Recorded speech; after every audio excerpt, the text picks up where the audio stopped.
especially for you, I translated my video with my lovely AI-generated voice.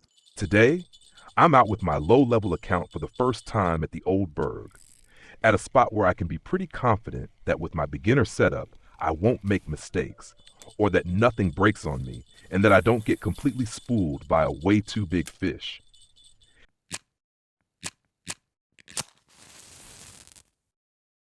Yes, the big risk at the Old Burg is of course always that we might hook a grass carp here, the white or black amber, or of course a common carp could bite here. Or maybe, with luck, even a really big tench. And these fish, of course, have power. These fish have the ability to pull us completely empty. The little bit of line we have on the reel here, they would easily pull all of it out. If we're here at the Old Burg and standing at a position where the entire water body is open, like here, for example. Then, of course, we have the problem that a fish like that just takes off, and we have to run after it, possibly several times around the Old Burg, until we've tired the fish out through the fight, or in the worst case, it escapes completely and we can't keep up anymore. Right here at this spot, I'm going pretty basic. We'll take a nice detailed look at it in a moment. What exactly am I doing here? Overall, I have to say I'm extremely satisfied. Gibble carp, crucian carp, and tench are here, and that with a very simple setup. That's exactly how it should be. Why am I only here at the Old Burg now? I've been past level 12 for a long time already. By now I'm level 20, and only now am I coming here, now that I have 2 rods that are a bit better. If you're standing here, of course, as a bottom angler who fished this tutorial right from the start, meaning if you started as a bottom angler following the basic tutorial, then you probably already have a better setup than I do. That means you'd already have the option to fish here earlier. With this account here, with this tutorial account, I chose a somewhat different path. I did a lot of float fishing here. I've also done a lot of spinning already. You can see that, I think, right here in the percentages. In float fishing, I'm at 40% here. In spinning already over 30%, and now 50% even in bottom fishing. And once I get toward the pop-up rig, once I've hit 60% here, then of course I'll continue on with the trip to Copper Lake. Then I'll book that trip and things will move along quickly again from there. About the trips, there were actually already questions on YouTube about that. I only take those trips with the account once earning XP in the game starts to get slow. Right now in this level phase, so up to level 20, or now here 20 plus, up to let's say around 25, 26, it's extremely easy to keep getting XP and reach the next level. From 25 onward, it gets harder and harder to get more XP. That's when I go in and take these trips. So then I'll take the trip to Copper Lake. Then I'll book, say, this 5-day tour, or maybe even the trip to the Norwegian Sea. That costs 1,300 silver, whereas Copper Lake costs under 300 silver. But these trips, like I said, I take once leveling gets harder, or in the case of Copper Lake, once I've unlocked the pop-up rig so I can fish with pop-up corn. And then I wait even longer until there's a hot spot again for F1 carp, for tench, so I can fish really effectively at Copper Lake. And as long as I don't have that yet, I fish, for instance, first at the level 1 waters. Up to level 20, I fished pretty much only the level 1 waters. So I was at the winding rivulet. I spent a lot of time there recently, especially for bottom fishing. Then, of course, I was also at Mosquito Lake and Elk Lake. And at all these waters, I've made really good XP, and I've also made really good silver. I just bought the new rod, and by now I already have almost 400 silver saved up again. I have to say, overall, in terms of playtime, I'm extremely satisfied. I've completed over 200 cafe orders by now. That's where most of my silver comes from. That means, as already shown in the last tutorial parts of this series, I fill up the net, sell the fish through cafe orders, keep fishing, sell fish through the cafe again, and when I log out in the evening, I don't sell any fish because I know I'll log back in the next day. The fish in the net stay fresh for 24 real-life hours. And when I log back in the next day and the fish are maybe already 20 hours old, I can still go straight to the cafe first and turn in cafe orders again, and I can sell the half-spoiled fish for really good silver. And only then do I sell the rest at the fish market. So, fish, cafe order, keep fishing, cafe order, fish again, another cafe order. And once you don't feel like it anymore, log out, and the next day go straight back to cafe orders, and only then the fish market. That's the last option. The fish market is always the last resort because, of course, it has the worst prices. Right. Now here at this spot, I'd love to show you on the map, but I don't have any silver to buy a map. I'm broke. And because I'm so broke, I simply don't have a map. But a trained eye immediately knows. Over there, that's the fortress, that's the Burg. And down here, this is the path to the so-called foot. Because if you open up the map, way down here, this area, it looks a bit like a foot, and it's closed off back there. It doesn't continue any further, and that's the huge advantage.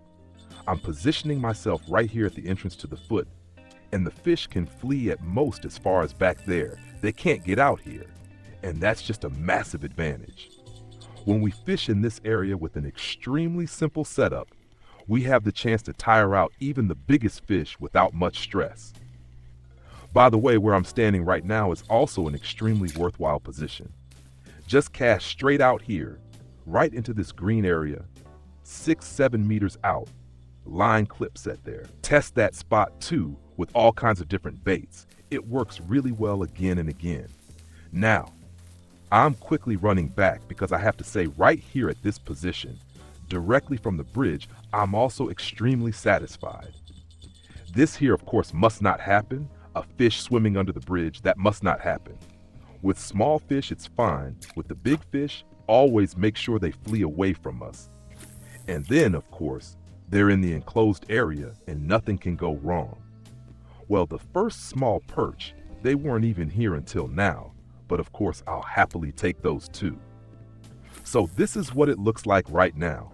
A lot of tench are already here too. I tested the whole thing first with nightcrawler as bait. The nightcrawler wasn't even that good actually. I had 2 rods, my 2 strongest rods, each with a nightcrawler, and the weakest rod I still had rigged with worm, and I got the best results with the worm. Big crucian carp, but also tench, simply on worm. And accordingly, I've now rebuilt all my setups, completely switched to worm. That means I'm now simply out here with worm, on the first rod here, even just with a size 10 hook, on the second rod with a size 4 hook, and here on the third rod also a size 4 hook. So nothing too huge really. You could maybe even try a size 1 hook, but for now, I'll start here with the size 4, and I'm actually already pretty satisfied with that. Even though every now and then a few smaller fish are mixed in, overall, it's working out pretty well so far. And this also gives the opportunity, of course, to complete more cafe orders here at the Old Burg. Although first, I need to check which cafe orders are available. I didn't do that beforehand. I ran straight through out of the Old Burg, around to the right, and then all the way down to the last corner. I'm happy to keep gibble carp and crucian carp, even in this weight class. That's not bad at all. And that, like I said, just with this really simple setup. If you're standing here, say, with the feeder set start from the tutorial series, then you'd have this 150 silver setup, this feeder set start with a bit more casting capability, and then you could comfortably fish here too, no problem, with the feeder set start. And should bigger fish move in here too, bigger tench for example, or even a grass carp, that's also not a problem for the feeder set start, as long as the fish head off in this direction. If they swim through on the bridge here, that's of course bad too, but ideally you notice that in time. Another advantage of this position, of course, is that at night we also have a chance at an eel. And I'm going to cast the eel spot right now. It's fairly precisely right here, exactly where the line is heading now in this area, from this patch of grass over to the tip up front. This is an area where you can quite regularly catch eel, but also try this area up front here, in front of this tree stump. that works too. And if you're after sleeper goby, we find those right here too, right in front of the lily pads. So that's definitely an option too if you want to fish there with a pole rod. Float fishing works really well here too, again and again for sleeper goby. For the eel though, I'll rebuild the setup again once it's night. Then 2 rods here will be switched back to nightcrawler, and the 3rd rod will stay simple on worm. Other baits worth trying here, of course, would also be potato. That's definitely an option too. And of course, dough bait as well. Right now, I simply don't have enough silver yet for more skill points. These are currently all the baits I have. I mainly always bought this bait box. The bait box costs less than 12 silver at the level 1 waters, and you get 30 pieces of the most important baits in it. So you get a really good value for your silver. And accordingly, I've been able to fish with all kinds of different baits at the winding rivulet, which in turn brings in different fish. And because you catch so many different fish, you also get noticeably more XP in bottom fishing, much faster. So, right now here at this spot, compost worm is a good idea, worm is a good idea, nightcrawler is also a good idea. And then of course we move down to the dough baits. Of course plain bread is bait, and here the potato. I'll just put the potato on now, and maybe I'll also try the cream boilie here. There are quite a few tench around at the spot right now, and tench also really like cream. So let's just test that. Since I'm here anyway, you've got to try things out. Test, test, test. So I'm grabbing the mid-tier setup now, where I already have a good rod, but still a weak reel. So this mid-tier setup, I'm using now with the potato on the size 4 hook, and my good setup, where I already have a good reel, and of course already the good rod, I'm using that one now with the classic carp rig. So I can use the classic hair rig here now. I'm actually going a bit heavier here too. This is how it looks now. Set to 25 kilograms here, or rather 22 kilograms. That's still the weakest part in the whole setup. And then on this, with a size 1 hook, just cream boilie. And here I'll set a clip at 6 meters. I think that fits. Nice, easy cast. Yes, that looks really good too. No ground bait the whole time here. The entire spot isn't pre-baited at all. Now I see right here in the chat, someone just caught an eel, 4 p.m. That's of course extremely rare that someone catches an eel just like absolutely awesome. And of course everyone here is immediately fired up, wanting to know how and where the eel was caught. Well, that of course gives hope if the eel has already been caught here. That means I'll definitely try it again toward evening and keep testing whether eel can even be caught here.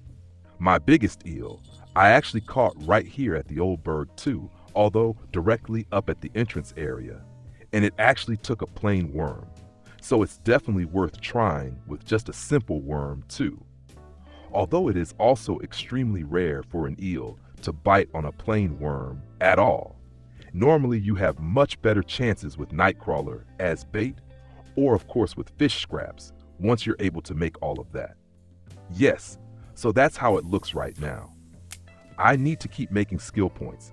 That means I'll keep shoveling along the way, slowly building up my skill points, and of course, fishing through all these worms at a classic spot like this.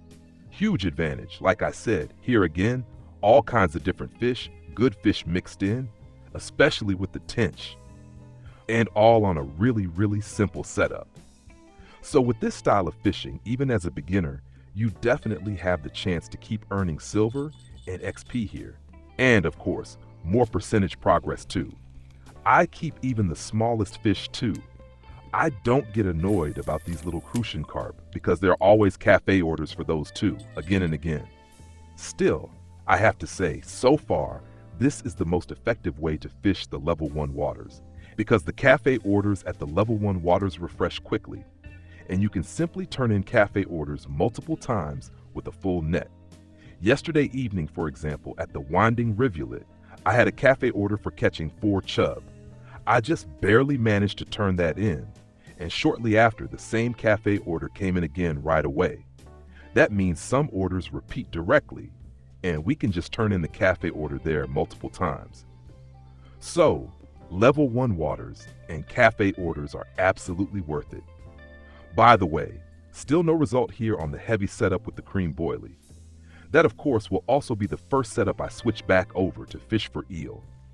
And like I said, at the same spot as shown already, I'll lay 2 rods there with nightcrawler, and with the normal rod here with worm, I'll just stay right here up front in the middle. For the smaller fish, gibel carp and crucian carp. So much for fishing at the Old Burg for now. I need to keep pushing forward. This will of course get step by step a bit harder, a bit tougher and slower, because the whole thing naturally needs more and more XP now. I need 400,000 XP for level 21. But what's even more important is that I need that 60% in bottom fishing. And once the pop-up rig is unlocked, then it's off to Copper Lake, and the trip gets booked, and then it slowly moves toward boosting things here, so I can progress even faster. So, head to the Old Burg and like I said, specifically fish this area in the foot here, so that worst case you can also tire out the bigger fish through the fight instead of getting spooled empty, even if something bigger moves in. Alright, quick, cast out again. Evening's coming on. The fish are already biting. If this helped you out, leave a thumbs up, don't forget to subscribe to the channel, and we'll see each other in the next video. Until then, tight lines.